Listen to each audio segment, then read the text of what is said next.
Assalamualaikum warahmatullahi wabarakatuh. Saya Kamilah Munawaroh, mahasiswi Universitas Pancasakti, Kampus D Bekasi, program studi pendidikan guru anak usia dini tahun 2019.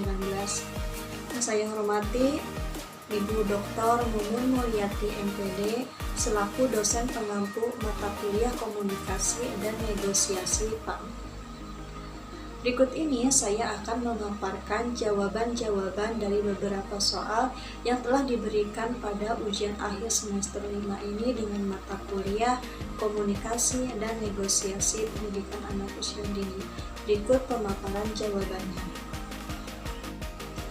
Yang harus kita lakukan jika negosiasi tidak tercapai adalah tetap tenang, jaga emosi, kemudian mengumpulkan pendapat dari berbagai pihak yang terlibat, lalu menyimpulkan dari kedua belah pihak untuk mencapai kesepakatan. Dengan itu kita bisa menghargai keputusan yang telah disepakati, karena hasil negosiasi adalah hasil kesepakatan yang sudah disetujui oleh masing-masing pihak. Ciri-ciri negosiasi yang baik yang tidak merujuk pada kepentingan sepihak.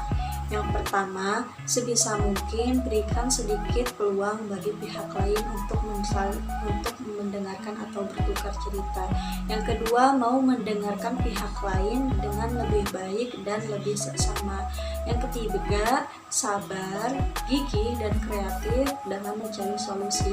Yang keempat, tunjukkan sikap empati yang baik dan tulus. Yang kelima, tidak mudah terpancing emosi.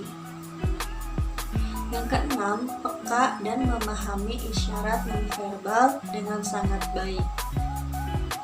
Yang ketujuh, mencari solusi permasalahan yang kreatif dan inovatif. Yang kedelapan, memberikan penawaran yang fleksibel bagi semua pihak yang terlibat. Yang kesembilan, jangan lupa untuk menjadikan kesalahan sebagai pembelajaran. Dan yang terakhir yaitu membina dan merekatkan hubungan yang baik dengan semua pihak.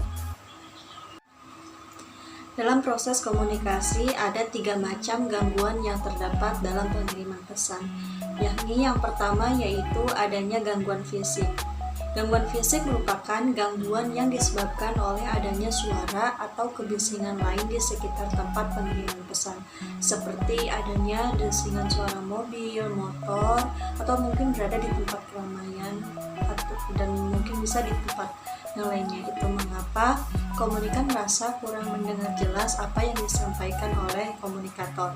Yang kedua, adanya gangguan psikologis, merupakan gangguan yang disebabkan karena sudah adanya pemikiran lain di kepala penerima, sehingga membuat penerima seolah tidak setuju atau tidak bisa menyerap dengan baik mengenai pesan yang dikirimkan oleh sumber. Yang ketiga, adanya gangguan semantik. Gangguan semantik merupakan gangguan yang disebabkan oleh adanya perbedaan makna yang dipahami oleh sumber dan penerima. Ada beberapa hambatan dalam komunikasi. Yang pertama, adanya hambatan dari pengiriman pesan. Misalnya, pesan yang akan disampaikan belum jelas bagi dirinya atau komunikan atau pengirim pesan. Hal ini dipengaruhi oleh perasaan atau situasi emosional sehingga mempengaruhi motivasi, yaitu dengan mendorong seseorang untuk bertindak sesuai keinginan, kebutuhan, atau kepentingan. Yang kedua, adanya hambatan dalam penyediaan atau simbol. Hal ini dapat terjadi karena bahasa yang dipergunakan tidak jelas, sehingga mempunyai arti lebih dari satu.